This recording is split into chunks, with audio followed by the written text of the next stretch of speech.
Hello guys and welcome back into new brand video.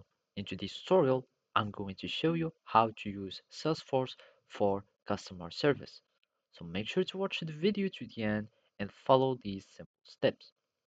So the first thing to do is to start integrating your Salesforce with your website.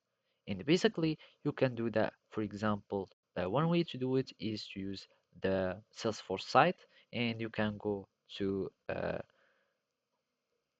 Salesforce setup and then go to remote site settings and also you can do it from here and basically it also depends on your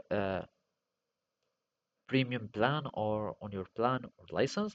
And there is also the sites feature where you can start integrating your Salesforce with sites.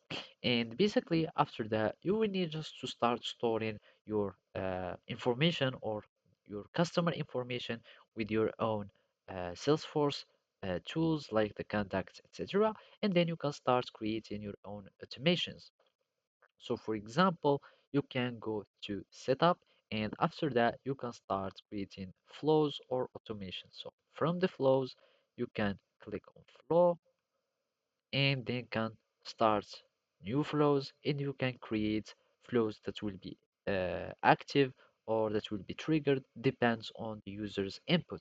So for example, we can see anyone here from uh, the templates. So basically you can create either a template or you can also create some screen flow, etc. Depends. So let's just go from scratch. We can create, for example, here a screen flow. Well, it depends on the user interaction or what you are waiting from.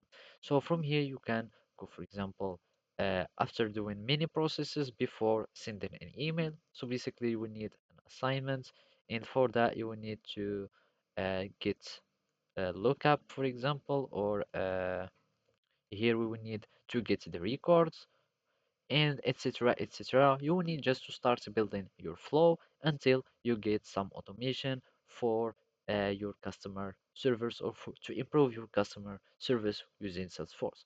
So basically that's it. Thank you for watching and see you next time.